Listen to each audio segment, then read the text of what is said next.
There's smoke coming. It is still smoking. What the heck? Look at all this smoke. So what we can see so far is these panels are very, very powerful. They can destroy your solar panel multimeter, your solar panel tester. So be careful. Shit. Oh God.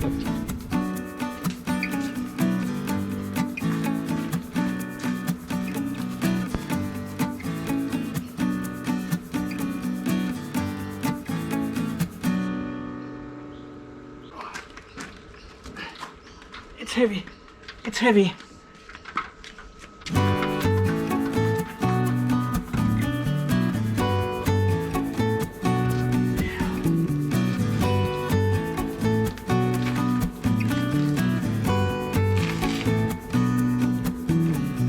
And welcome back to another video here from the off-grid garage in sunny, hot, look at this weather, sunny, hot Australia.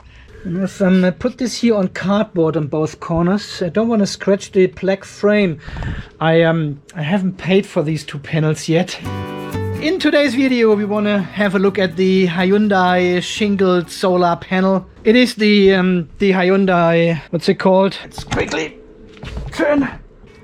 Whoa, look at these long cables here. Wow. 1.5 meter. Yeah, let's have a quick look at the label here. Here you can see the type of the panel again. S400 UF, that's the UF, it's not the VG, it's the UF one for utility F4. So we have an open circuit voltage of 49.5 volts here.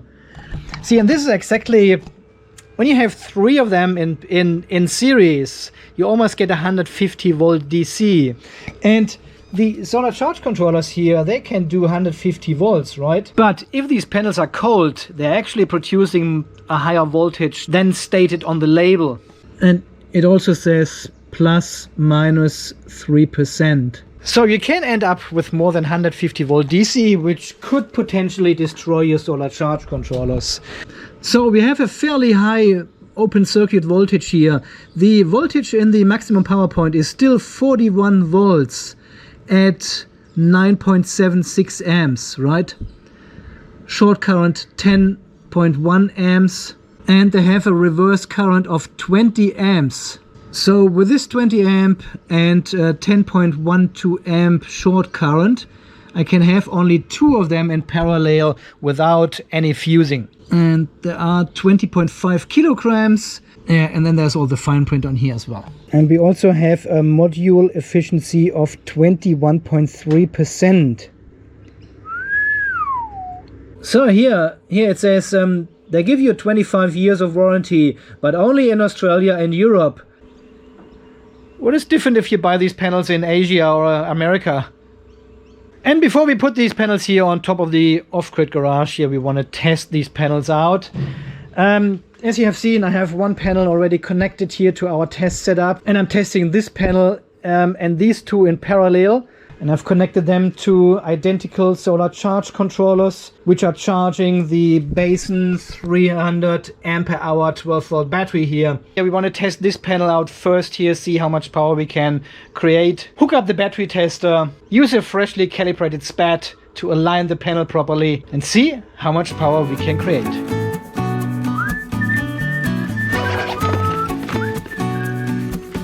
Okay, so first test will be our solar panel tester.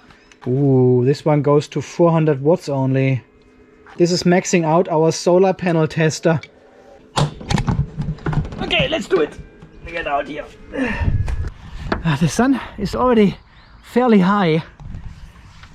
This display is a shocker here. Okay, 442 watts. Without using a S.P.A.T. That is insane. 442 watts. What? Let's get the S.P.A.T. Okay, this is because the panel is cold. Right? It was just in the garage there. The S.P.A.T test. Oh, we are very close already. That's good enough. It's good enough for me. And now we have an error here, error 2, which means overload. That's not funny. I know this smell. This smells like burnt electronics. What? From 10% more? Oh, jeez. Oh, there's smoke. There's smoke coming. It is still smoking. What the heck? Look at all this smoke. Okay, we tested 442 watts in full sunshine here. I think I probably need a new tester now. Open circuit voltage E02, it is still too hot. Over temperature is, I hope it's not broken. So what we can see so far is these panels are very, very powerful. They can destroy your solar panel multimeter, your solar panel tester. So be careful. Shit. How am I supposed to test this solar panel now without... I need this tester back in action. Damn it. There it says E2, over temperature protection, to be used after cooling. It may not be broken. Shit. It just got a bit hot. Okay, let's see if it has cooled down again. Open circuit voltage 45, 46. E2 again. Again, it's still too hot. Damn it. So anyway, until the tester cools down, we can have a look at the panel itself now. So here from the front we can see the solar panels then shingled together, glued together in one long lane all the way across the panel, all the way down. There's no interruption between this one string here, and I think this is the main bus bar up here, and there's another bus bar down there, and these 10 strings, they are in parallel, right? So if I cover only one string here completely, which we will do in a second, we should measure still the same voltage, and we should lose only 10% of the power of the whole panel. Yeah, you can see the 10 lanes here parallel to each other. Okay, let's test this out. Let's confirm this theory.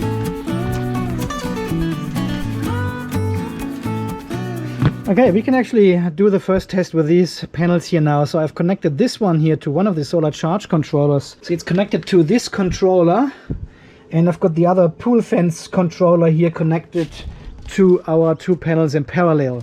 Okay, what I'm going to do is here charger enabled. Turn off the charger, so we can still measure the open circuit voltage, but it's not actually putting any load on this panel now. So 46.06 volts we have in these conditions, and now we want to shade some of the lanes and see what the voltage actually does until we have only one lane left. Do we see still 46 volts with only one lane? Okay, so screen recorder is running. You can see 45.6 volts.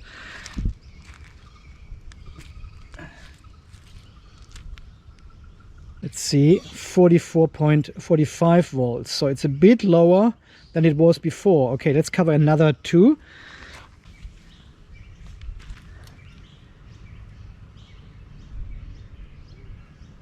Okay, let's have a look. 43.9. It goes down just a tiny bit. Okay, let's cover the fifth one.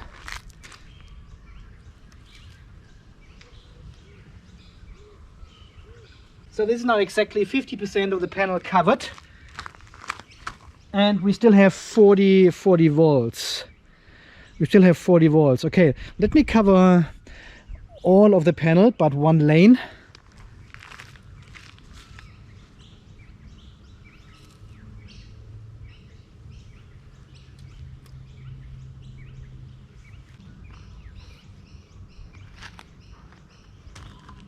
Okay, what do we have? Still 40 volts. That is interesting, right? We still got 40 volts. Let's turn on the charger now and see if it would actually charge from 1/10.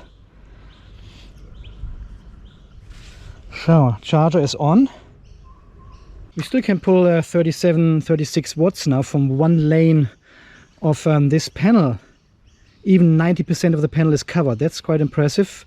So this would mean if we uncover the whole panel now, we should see 10 times more than what we see right now. Okay, let's prove that. It should go to a 360, 370 or so. 30, 40, 50, 60, 70, 80. Wow. Okay, so it is as we assumed. All these lanes of the panel here, they are all in parallel. If you cover one lane, it affects only 10% of the power of the whole panel.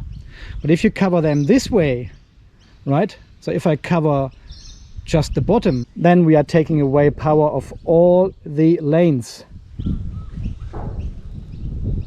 Of course it gets windy now, sure. Yeah, of course.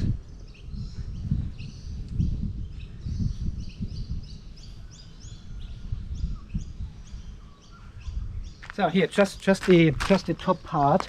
Yeah, we can see, yeah, the voltage is dipping down to only 30 volts. We're getting 1 watt out of this panel now because we are covering all the lanes. That was exactly to be expected.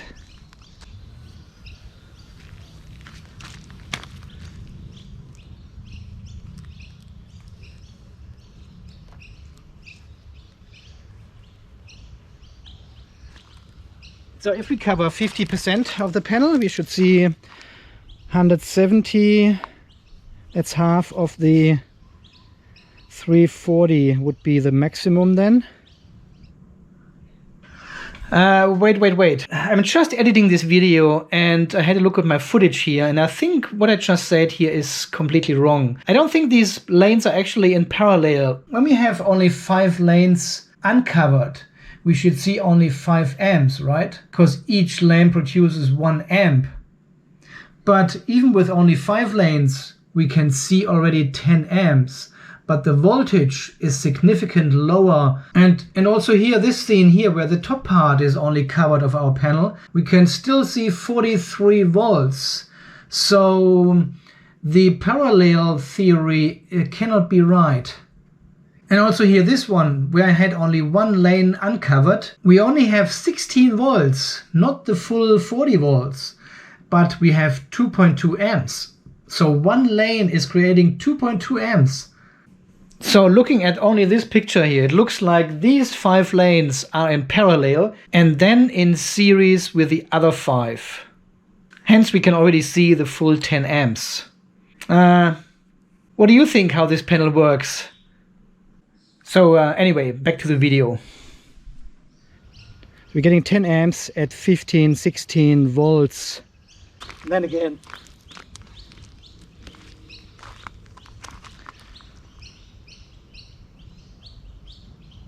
it should give us 360, 350, 360 now.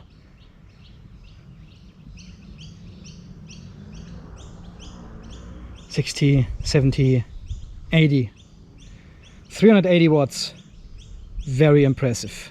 Okay, let's have a look what the other 2 panels do, which are connected to the same, to the same type of solar charge controllers, but a different one. And these are called the Canadian Sharp, because it's Canadian solar and a Sharp panel in parallel. And what can we see here? Come on. You can see 330, 340 watts out of these 2 panels, in comparison to 380 watts with this one panel. Here we can see both the Canadian Sharp at the top and the Hyundai at the bottom here, what they actually deliver now. So 329, 300, oh, it changes. Well, you can see the numbers, you know, almost 400 watts from the Hyundai and 340. Are you serious? There's a big cloud coming. It is now 10 to 1. We're charging in full sunlight for a while. The Canadian Sharp are doing 345 watts and the Hyundai 3. I'll put the numbers here on the screen so you can see them. Almost 400 watts. Here's the cloud.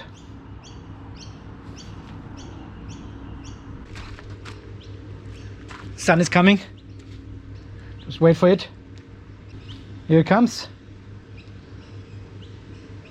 We see 400, 402, 406, 47, 48, under load. Nice. And 379 on the Canadian Sharp. Let's see what this one does. This connected to, what does it say here? 380? Can't read it. It's so, yeah, 380 into the Blue Eddy. Directly in. Built-in MPPT, solar charge controller. Nice. I still got more space here for solar panels. And the yield comparison, Hyundai 1.16 kilowatt hours and the Canadian Sharp 980 watt hours. So a bit behind. So it looks like they are producing a lot of energy, hey? Wow, performance is really good. Finally. We are looking at the Canadian Sharp Duo, and I finally managed to keep the solar charge controller in bulk mode all day long. Because yesterday, when you have a look at this, there was absorption and then there was float. The day before was absorption, a bit of float, until I realized something is not working. And I think it has something to do with my cabling and voltage drop or something. So I have set this one up to a higher voltage now to keep it charging. So otherwise we cannot compare the Canadian Sharp to the Hyundai Shingled panel, which I want to do just now. So today we had a very cloudy day, so there was not much sunshine, and it looks actually like rain. We will get rain tomorrow again, so don't worry about that. And then we can do the full rain test as well with the panels. Okay, here screen recording running, and we can see at the top here Canadian Sharp has made 870 watt hours today only in this cloudy weather, and the Hyundai Shingled has done 830, so a little bit less actually. That is interesting. So this is the Canadian Sharp. We had 870 watt hours as said, and 402 watts was the maximum we could see today. And we can see down here the 830 watt hours and 429, so a bit more of peak power, but well, it couldn't quite deliver all the energy as the other two panels in parallel. Okay, just this as a quick intermediate result, and I guess we see us tomorrow again when it rains outside. We do the rain test.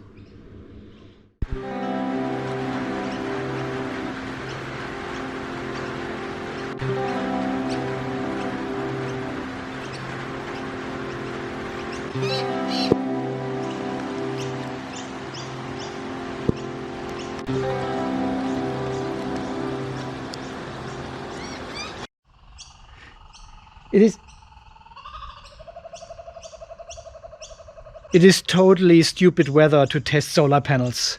Crazy, it's changing permanently.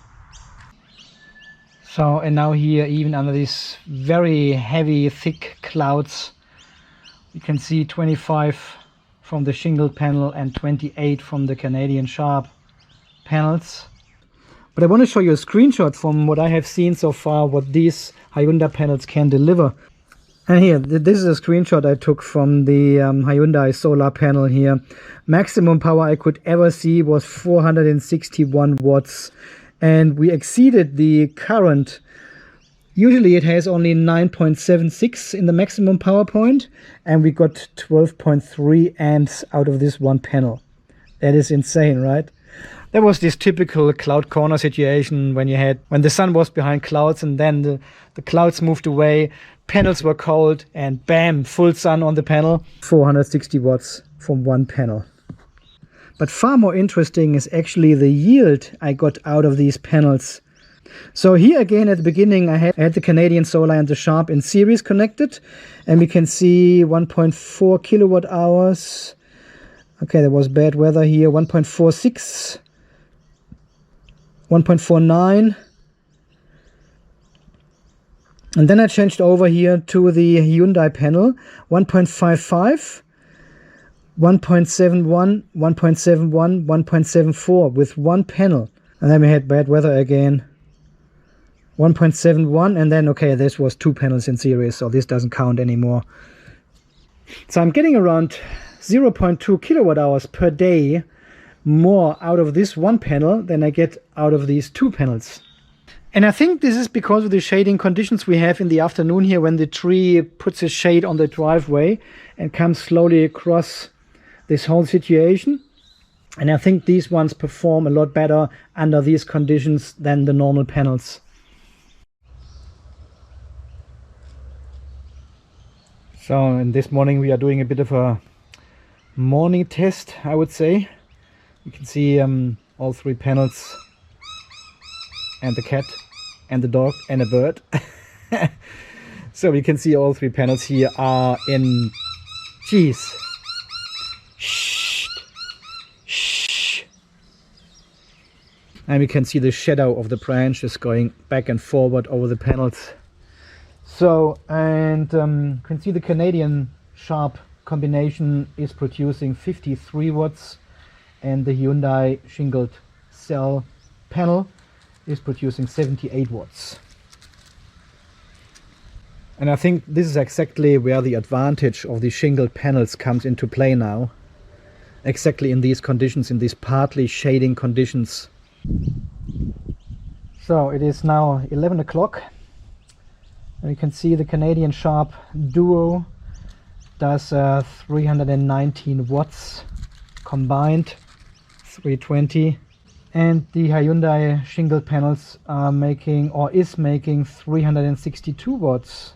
So this is a significant higher output, what we can see now in full sunlight. There's a bit of a cloud coming now. The Hyundai performs a tiny bit better, even we have 10% more power output of these panels. Well, there are always clouds coming when I'm making videos about solar, right? It's supposed to be sunny, hot Australia here, and then we've got this white shit. Okay, back here. 367, 331.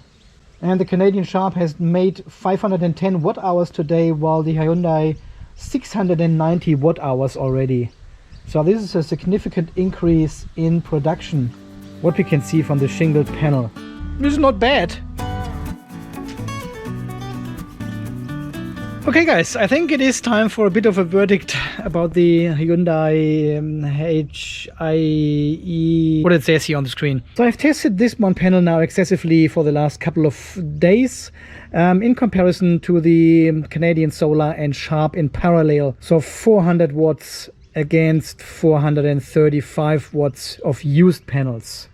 Can we now see a significant improvement in technology with these shingled panels in comparison to the old style panels? No, we cannot. Can we see a small improvement with this shingled technology in comparison to the old style? Yes, we can. So I've tested these panels now in all kind of conditions here: rain, shade, shadow from the trees, full sunlight, in series, in parallel, everything. And in some conditions they provide actually a significant higher output than the old style technology. For example, in pure sunshine, the shingled technology is a lot better. Peak power a lot better than the old technology. In cloudy conditions, as we have here, there's no difference. I'll show you quickly here. The Canadian Sharp are doing 9 watts at the moment, and the Hyundai Shingled 9 watts as well. So they are exactly the same. Thin layers of cloud, a lot better than these ones. Shading by trees, a lot better. You know, when you have these branches waving over your solar panels and you have these sunny spots next to shading, yeah, shingle technology around 10-15% better than the old style. Okay, maybe I'm looking a little bit for excuses here, because I have just ordered 28 of these Hyundai Shingled Solar Panels here to go on the roof and replace our broken solar panels here. Yeah, and this is exactly the main reason I'm doing this upgrade here. First of all, As you know, some of my panels are cracked on the roof and I cannot get any replacements for these old style technology, so I have to replace the whole roof anyway. And secondly, I'm getting these panels for half the price due to the subsidies here in Australia. So why shouldn't I? The solar panel tester actually works again after cooling down for almost a day. It just works again. So the 440 watts was a bit too much for it, but I have ordered now an 800 watt solar panel tester. And when this comes, we do another test with these panels and see actually if you can find out how these lanes, how these stripes are connected to each other. Because I'm still not 100% sure what is in series and what is in parallel. Okay guys, so far this experience sharing from the Hyundai, what it says here, utility grade shingled solar panels. So let's talk quickly about the power per area between the shingled panels and the old style technology. So with the Hyundai shingled panels here, we have an area of about 1.87 square meter to create 400 watts of power.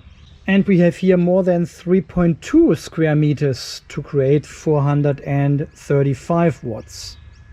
This leaves us with 214 watts per square meter for the shingle technology and 137 watts per square meter for these two. Or if you want to calculate it the other way around, it is 47 square centimeters per watt and 74 square centimeters per watt for this technology. So I'm getting over 50% more power out of this panel per area. Yeah guys, I guess so far this experience sharing here with the Hyundai shingled solar panels, the utility grade shingled solar panel technology now.